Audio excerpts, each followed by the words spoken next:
Hello, good evening. Ito po si Lawrence Santana, ang ordinaryong taong kaibigan nyo sa social media, sa Facebook.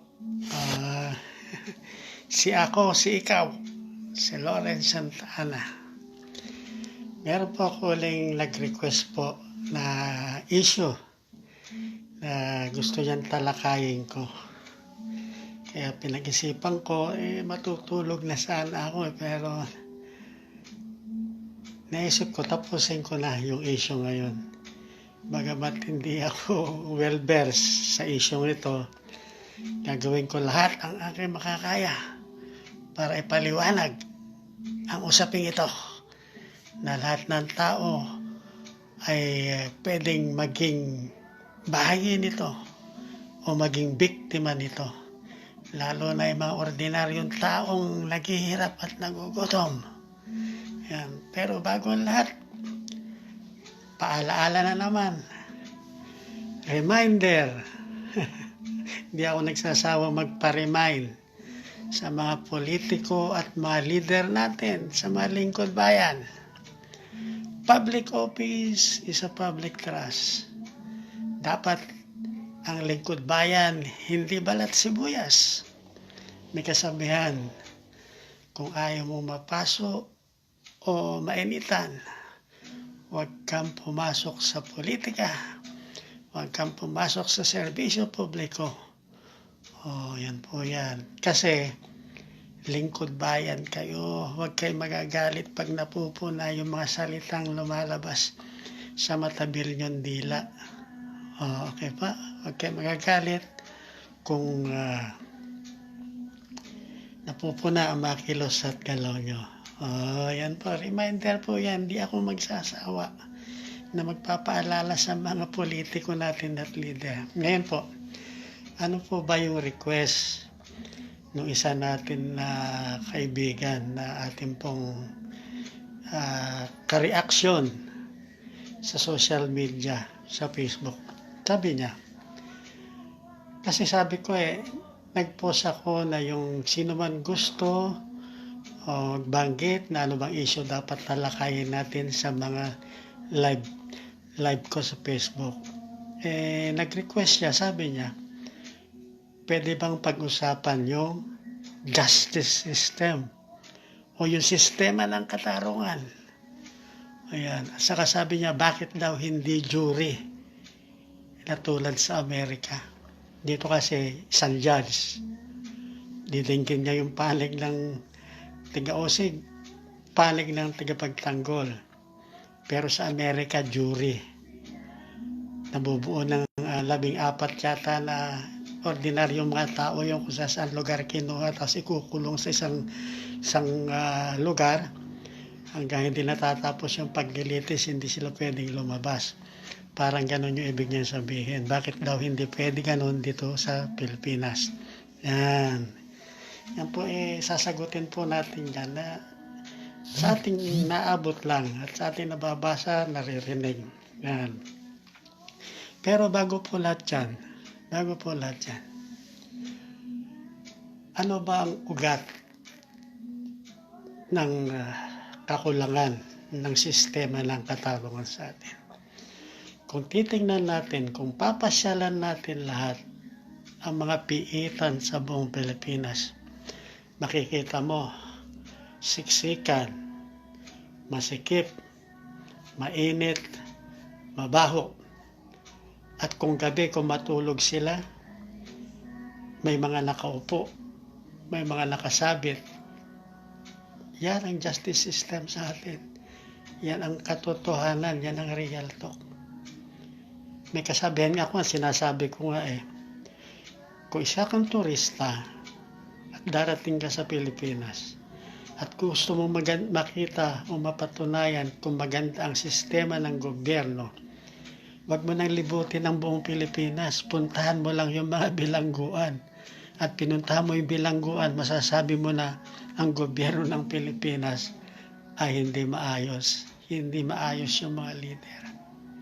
Parang yung pupunta ka sa isang bahay, halimbawa, wag mo na libutin yung buong bahay. pumunta ka lang doon sa toilet o sa comfort room. Pag nakita mo ito'y malinis, maayos, mabango, ibig sabihin, lahat na ng panig ng bahay, ganun din. Mabango, maayos, malinis. So, ganyan po. Ganyan. Simpleng sentido komon lamang po yon. Ngayon, bakit ba napupuno ang ating kulungan, ang ating mga piitan?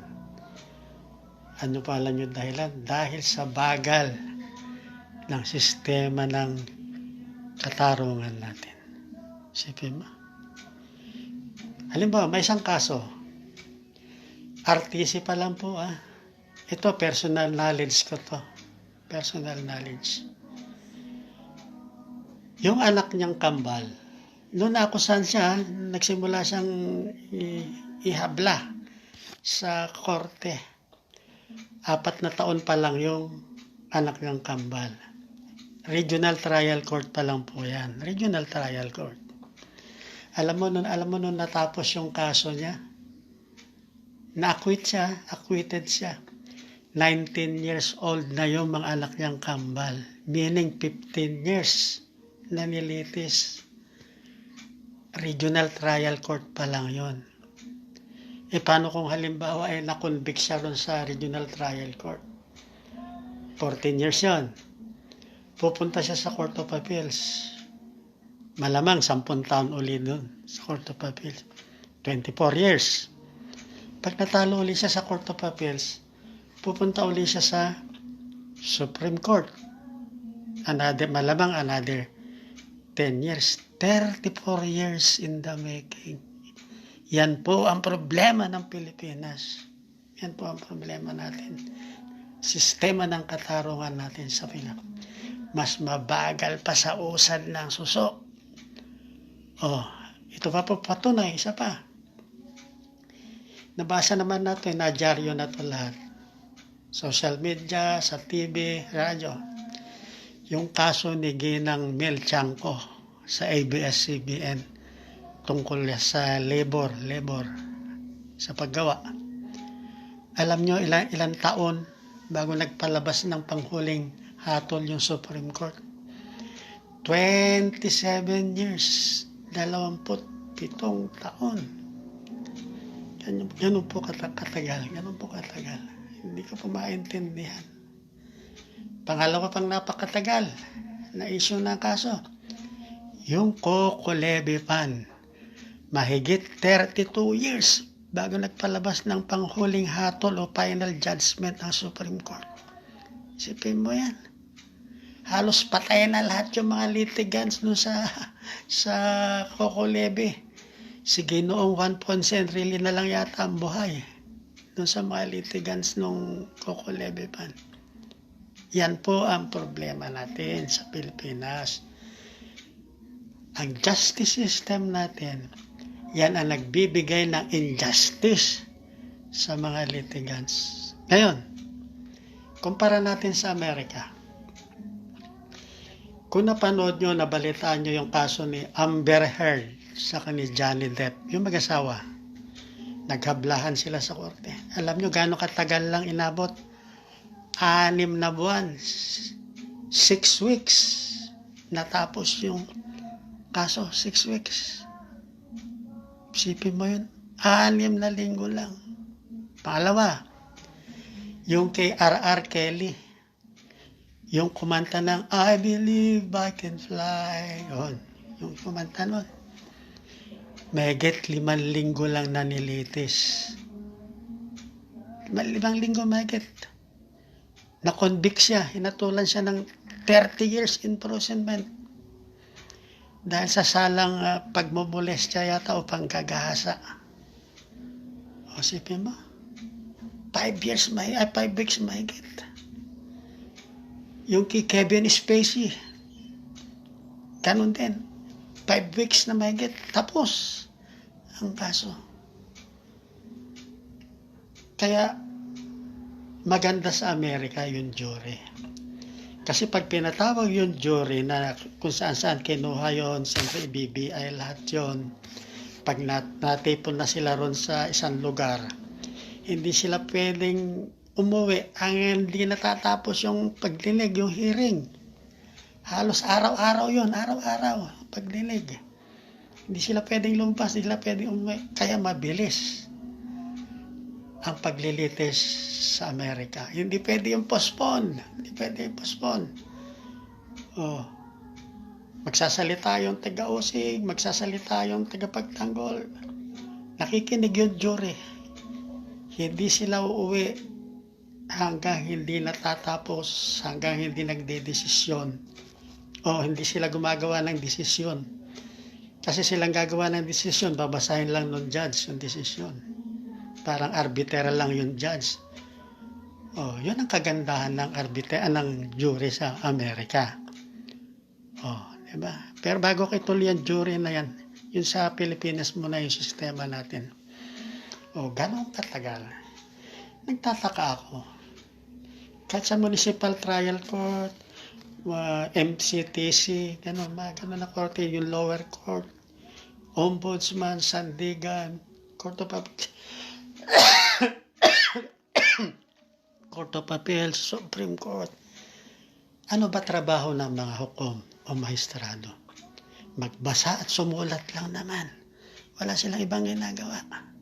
Bakit napakatagal nilang magdesisyon? Napakadal nilang duminig sa kaso. Yun na. Yung iba inabutan na ng pagretiro.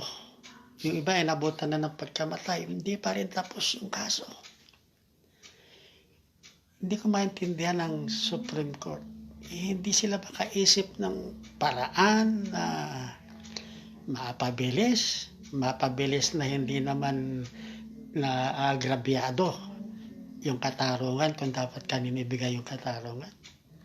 Yan ang dahilan kaya napupuno ang ating mga bilangguan.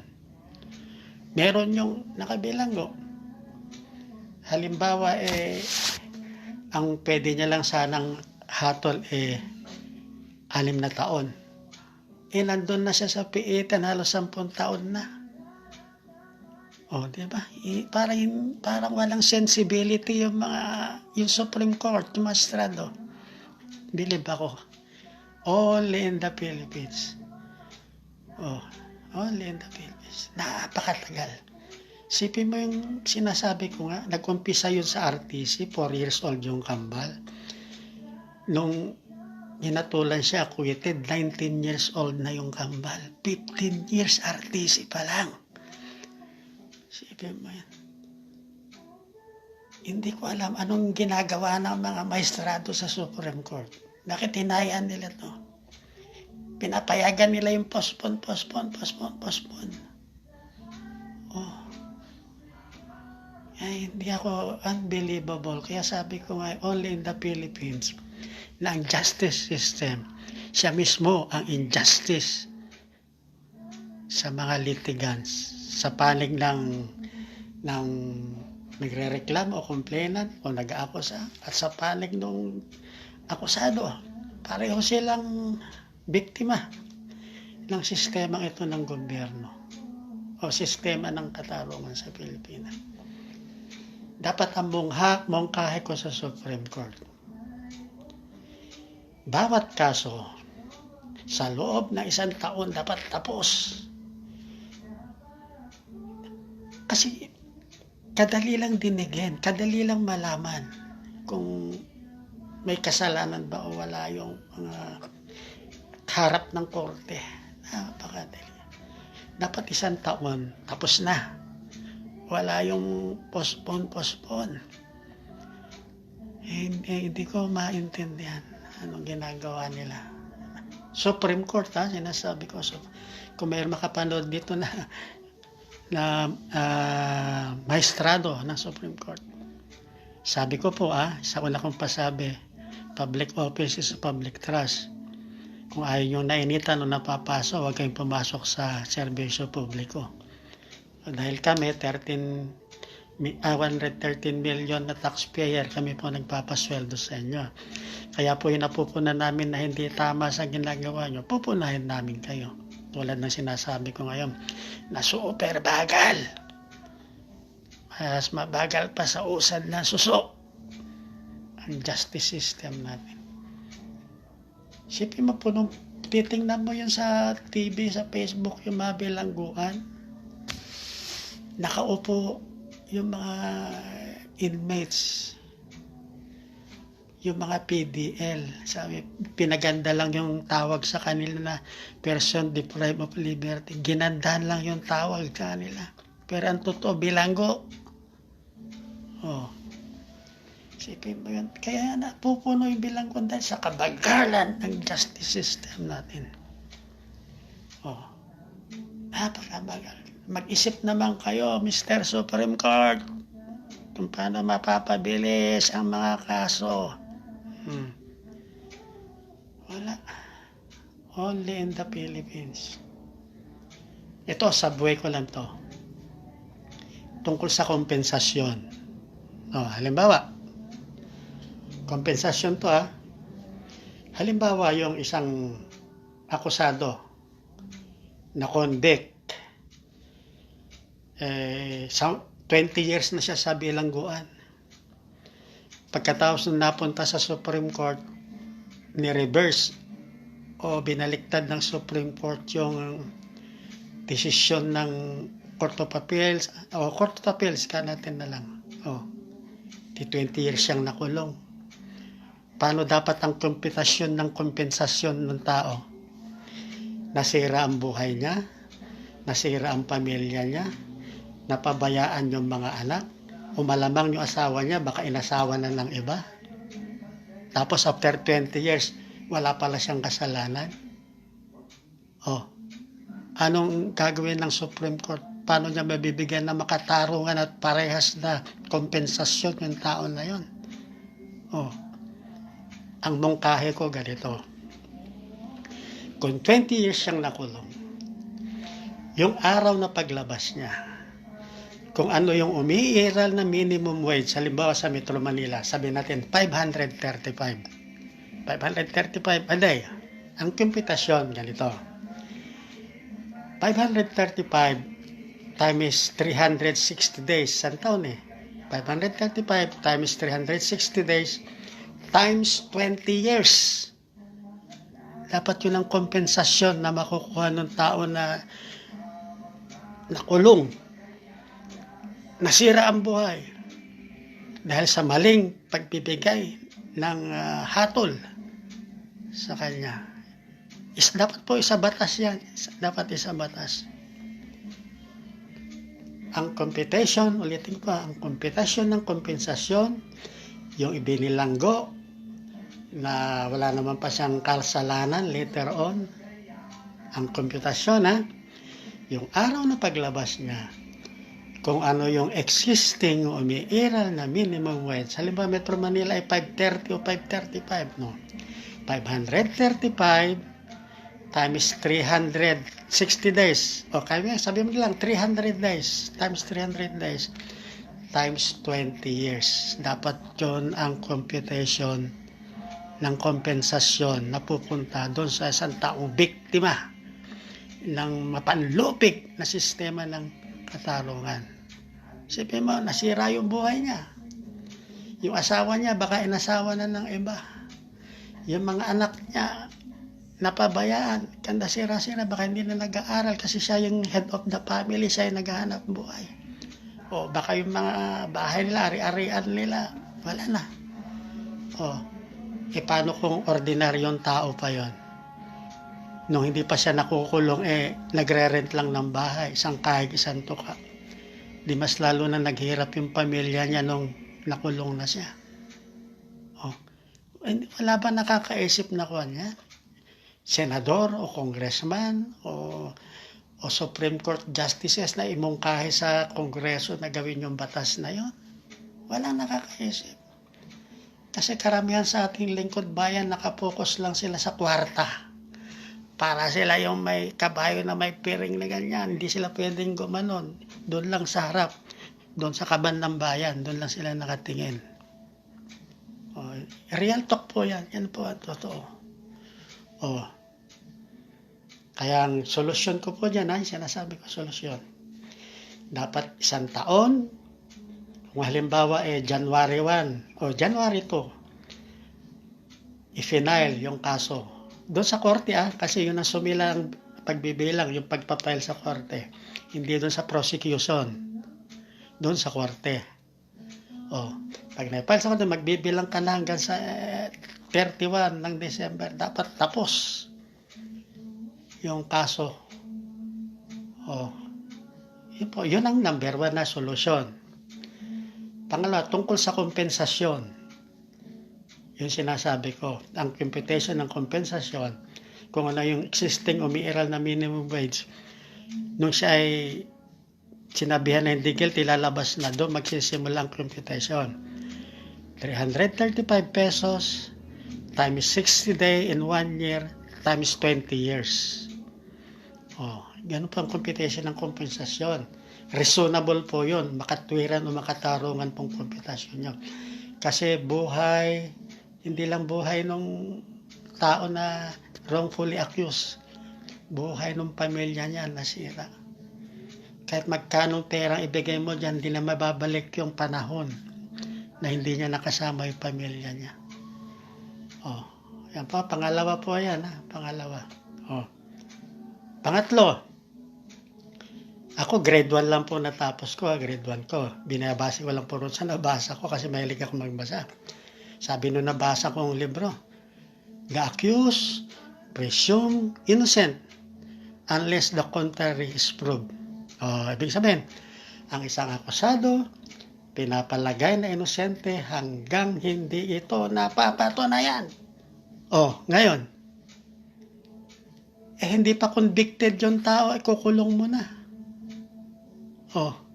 Pinapalagay siyang inosente nung librong nabasa ko, ikukulong mo na. Yan. Wala pang nakaisip uli yan. Yan po nasa saligang batas. Pero hindi po, wala pang nakaisip na durobong senador, durobong congressman na asipin yan. Bakit pwedeng baguhin yung batas na yun nasa Constitution? Kaliwanag nung sabi nung Constitution. Ang akusado, pinapalagay na inosente hanggang hindi napapatunayan na siya ay nagkasala. Wala patunayan na walang kaduda-duda. Tapos, yung maraming salapi, hindi nila masubukang kahit isang segundong pumasok sa kulungan kung sila nakagawa ng krimen. Basta available. Diba? Doon mo na naman makikita yung diskriminasyon ng mayaman at mahirap. Pag mahirap, walang pampiyansa, kulong. Mayaman, may piyang-piyansa, kahit isang segundo, hindi makatikim pumasok sa kulungan. Asan yung equal protection of the law? Diba? Ibig sabihin, pag mayaman ka, marami kang pribilehiyo. Pag mahirap ka, wala. Hindi ba naiisip ng mga mambabatas natin yan? Common sense. Yung mga maestrado natin sa Supreme Court. Paano gagawin natin? Sige, sabi nila, anong gagawin natin doon sa mga inaakusahan? Hindi natin ikukulong. Huwag mo ikukulong. Dahil hindi pa naman convicted. Inosente pa siya sa paningin ng batas. Paano gagawin? Dahil sa teknolohiya ngayon, tulad ngayon, napapanood niya ako wireless. Yung Department of Justice at Supreme Court, magsama. Mag-ano sila lang yung parang bracelet na pang-monitor, GPS. Parang maliit lang yung parang bracelet. GPS yun na imo-monitor yung bawat akusado. Na sila hanggang 25 kilometer radius lang sila mag-iikot sa area nila. Hindi sila pwedeng lumabas beyond that 25 kilometer radius. Kapag sumobra sila ron, magre-red yung bracelet nila. Ngayon, kapag binayolate nila yon, nilabag nila yon na lumabas sila ron sa air radius na yon. Doon pa lang may katwiran o may dahilan na para sila ay ikulong o idetine. Kasi yun na yung mismo tahasang paglabag ng akusado sa pribilehiyong ibinigay sa kanya. Malamang wala na tong tao sa kulungan pag gano'n na nangyari. Di po ba? Tsaka dapat, yung sabi ko, tsaka dapat mabilis ang paglilitis. 1 taon lang. Oh, pangatlo yun na solusyon. Huwag na ikulong kasi sabi ng batas, pinapalagay na inosente. Oh, kasi hindi pera pag mayaman, may pampiyansa. Pag mahirap, walang pampiyansa. So, bale, pera lang pala ang pagkakaiba nila. Oh, kaya sabi ko, ang gawin natin yun. Sa advent ng technology. Ngayon nga, yung mayayaman, kahit nasa Amerika sila, namomonitor nila yung mga business nila sa Pilipinas. Yung sa loob ng bahay nila, napapanood nila sa cellphone nila. Oh, di ba? Di mas madaling gawin yun kapag yung akusado, lagyan mo ng bracelet na parang GPS na ang ikutan niya lang 25 km radius. Oh, kapag lumabag siya ron, may dahilan ka na siyang ikulong. Oh, kasi yung tinatawag na pwede ng contempt of court yun. Kaswailan. Ibig sabihin, kaswailan, katigasan ng ulo, ayaw sumunod sa pinag-uutos ng batas. Oh, may dahilan nakikulong siya. Oh. Ang dahilan hindi siya ay inosente, kundi sa katigasan ng ulo niya. Kaswailan ang tawag doon sa Tagalog. Contumacious act. Sabi sa English tinignan ko nga sa Mr. Google yun. Ano yung contumacious act? Yung pala kaswailan. Sabi niya, katigasan ng ulo. Oh, kaya may dahilan mo na siyang ipiit o idetine. Hindi siya ay inosente, kundi dahil sa katigasan ng ulo niya. Oh, saka 1 taon lang yung paglilitis. Oh, ako po, hindi lang po ako yung dahil ibang vlogger na criticize. Pero wala namang ino-offer na solusyon. Ako po, pag nag-criticize, may handa akong iaambag na solusyon. Oh, yan po yun. 3 lang po yun para maiwasan na yung napakaraming nakakulong sa mga city jail, provincial jail. Oh. At saka, mababawasan pa yung gastos ng gobyerno dahil wala na silang papakainin. Kaya lang, wala na rin kita yung mga namamahala sa bilangguan. Oh, pero at least, sa kapakanan ng mga akusado, mas maganda yon. Oh, nakakasama nila yung pamilya nila. Oh, di ba? Pinapalagay silang inosente sa batas, bakit mo ikukulong? Oh. Tapos, kapag may akusadong mayaman, bayad lang labas. Pag mahirap, walang pampiyansa, hindi makalabas. Oh.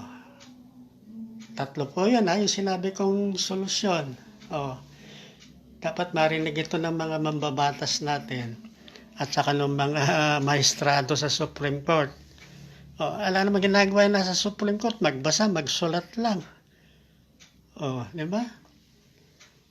Yun sila yung mga parang mga Israelites, chosen people. Bakit chosen people? Kasi sagana sila sa benepisyo. Di ba? Tapos aabutin ng 30 years yung kaso sa kanilang sala. Saan ang katarungan niya? Saan ang justice? Sabi ko nga, ang justice system sa Pilipinas, siya mismo ang injustice sa mga naghihirap at nagugutom na mga Pilipino na maling naakusahan o wrongfully accused. Oh, yan po ang real talk, katotohanan mo yan. Kaya una sabi ko, yung hearing, pagdidig, dapat 1 taon. Pangalawa, yung kompensasyon, ang computation, base doon sa existing na minimum wage, pag siya ay lalabas na, 535 times 535 pesos per day, times 300 days na lang a year, times 20 years. Yun ang kompensasyon na nararapat sa isang nakulong o na-convict na walang kasalanan. Yun po Supreme Court po, sana marinig nyo to. Huwag kayo magagalit sa akin. Pinupuna ko lang po yung alam kong hindi tama.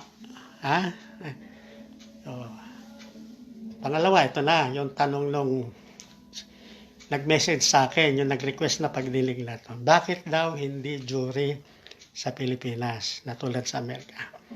Kinwento ko na kanina na ang jury sa Amerika, parang 24 yata yun, kukunin sa iba't ibang lugar sa Amerika, iba-ibang estado, state.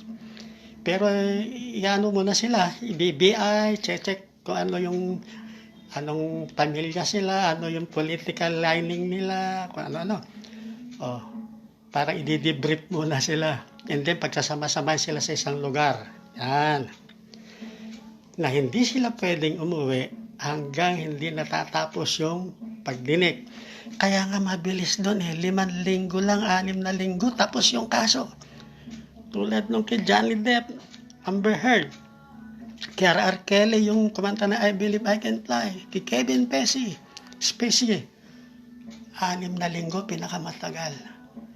Oh, araw-araw yun pagdinig. Maghapon, pagdinig. Hindi sila pwedeng nakikipagkwentuhan, yung mga jury. Pagtas ng kwan, pasok na sila ron sa tinitiran nila. Oh. Tapos sa in the end, yung last hearing, nagsalita na yung tiga-usig, tiga-pagtanggol, tapos na. May rebuttal. Saka magdidesisyon ngayon yung mga jury. Magbobotohan yung jury. Halimbawa, 24. Dapat kalahati plus isa. Dapat 12 plus 1, 13. Di sabi, yung last day, babasahin yung hatol, papasok parang sa sine. Papasok yung jury, sabihin nung judge mga jurors, na may desisyon na kayo? Sasabihin nila, meron na, Your Honor. Bibigay yung desisyon dun sa judge. Ang gagawin lang dun judge, magbabasa. Babasahin niya kung convicted o acquitted yung akusado. Ganon, napakabilis. Ngayon, pwede ba rito sa Pilipinas yun? Hindi pwede. Dahil ang ibang utak ng Pilipino kaysa sa Amerikano. yung chatcha ngayon, People's Initiative, tinan mo sa halagang 100 peso lang. 100 peso lang. Papayag na sila ng chatcha. Sipin mo, kaya hindi pwede. Hindi lalo na yon buhay at kalayaan ng nakataya ng tao. Paano kung yung akusado anak ng bilyonaryo? 24 yung jury. Bigyan niya lang ng tagsa 10 milyon yun. Di wala na. Kaya hindi pwede rito sa Pilipinas yung jury. Minsan nga napapanood ko si Kwan, yung isang vlogger na abogado. Kaya gusto niya, jury! Sabi ko, medyo nagkulang si engineer attorney ako. Iba yung attitude na Amerikano at saka attitude ng Pilipino. Kaya hindi pwede sa Pilipinas ang jury. Yun lang po ang dahilan, kaya hindi pwede. Ibang utak na Amerikano, ibang utak ng Pilipino. Yung sabi ko, yung People's Initiative nga, 100 lang, bayad na yung mga nagmumungkahi na yung sa People's Initiative. Agad, pipirma na sila sa halagang 100 pesos. Kung anak dito sa Pilipinas, halimbawa anak ng bilyonaryo yung akusado, 24 halimbawa yung juror, yung miyembro ng jury, bibigyan niya lang tig 10 milyon yung yung mga jury, tapos ang laban, tapos ang boxing. Kaya hindi pwede sa Pilipinas ang jury. Hindi pwede rito. Puputi na ang iitim na ang tagak, puputi ang uwak. Hindi pwede ang jury sa Pilipinas. Bakit? Alam na natin, dahil sa kwarta. Hindi pwede po rin. Kaya yung pong kaibigan na natin nag-request, sabi niya, bakit hindi pwede ang jury sa Pilipinas? Yun po sinasabi kong dahilan. Iba po ang utak na Amerikano, iba po utak ng Pilipino. Patunay nga dyan, yung People's Initiative, nagpapapirma sila sa halagang 100 pesos. Ganong kababaw, ganong kamura. Ganong kamura ang boto ng Pilipino, 100 pesos. Pero sabagay, okay naman yon. Kahit paano may 100 pesos na bayan, kaysa yung mga mangmang at estupidong bobotante na patuloy na bumoboto ng magnanakaw, libre. Oh, di ba? Kaya, libre. Ay, okay na yun, kahit paano mayroong 100 pesos. Oh, kaya ginoong ko na, friend, yung nag-request. Yun pa ang sagot ko. Kahit kailan po hindi pwedeng maging jury system sa Pilipinas. Dahil iba po utak na Amerikano, iba utak ng Pilipino. Yan po. Yan lamang po ang paliwanag ko po. Tandaan nyo po, grade 1 lang ako Nile-level ko lang po pang grade 1 yung reasoning ko. Kaya ang ka-level ko, ordinaryong tao. Pero sana po, makarinig nito, lalo na yung mga sa Supreme Court. Yung mga mambabatas na senador na dorobo, congressman na dorobo, mga politikong dorobo. Pag-aralan nyo po ito mga pinagsasabi ko. Ng justice system sa Pilipinas, siya mismo ang nagbibigay ng injustisya sa mga litigan dahil sa parang usad suso na pagdideliberate nyo, pagtinig nyo sa mga kaso. Okay po, yan lamang po. Nakahiga na ako, matutulog na sana ako Bukas ko sana tatalakayin to Pero sabi ko, ngayon na lang. Okay po. Thank you po. Maraming salamat po sa inyo lahat. Lawrence Santa Ana po. Para sa Pilipinas, para sa Nueva Vizcaya, lalo na sa Solano. Mabuhay ang mga hindi mangmang at estupidong bobotante. Thank you po. Salamat. Salamat po.